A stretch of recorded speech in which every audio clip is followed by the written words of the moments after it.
Before watching the video, don't forget to subscribe to our channel by clicking the subscribe button below and clicking the bell icon to be notified whenever we publish a new video.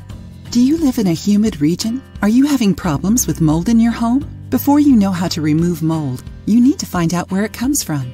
If the mold is caused by leaks and infiltration, it's essential to repair it or the problem will return. If the cause of mold is high humidity, it's recommended to use a dehumidifier to control the environment and prevent mold from growing after cleaning. In the most humid seasons, it's normal for walls to develop mold stains. They can also occur more easily in poorly ventilated rooms. Mold is nothing but a fungus that not only leaves a dark appearance and unpleasant odor, but can also cause respiratory problems such as allergic asthma and allergic rhinitis, fungal sinusitis, and other respiratory allergies. So is your wall full of mold? After finding out where the problem comes from and what can cause it, we'll show you a simple and very practical homemade mixture that you can use to get rid of this problem. After watching this video, you'll be able to remove mold stains from any room. In a spray bottle, mix 240 milliliters of white vinegar and 1 tablespoon of baking soda. Be careful because the solution will bubble.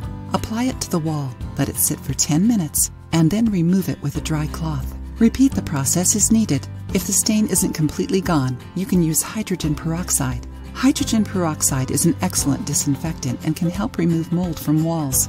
It doesn't need to be diluted. Just put the product in a spray bottle and apply it directly to the moldy wall. Let it sit for about 15 minutes. Scrub the area with a brush and wipe it off with a dry cloth. Did you like the recipe? Try it out and let us know how it went.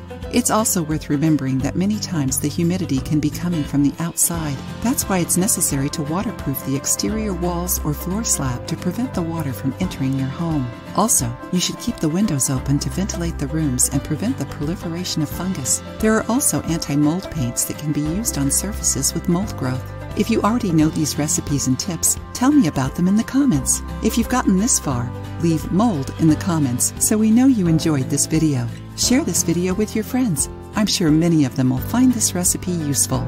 I wish you good health. If you liked the video, give it a thumbs up and share it with your friends.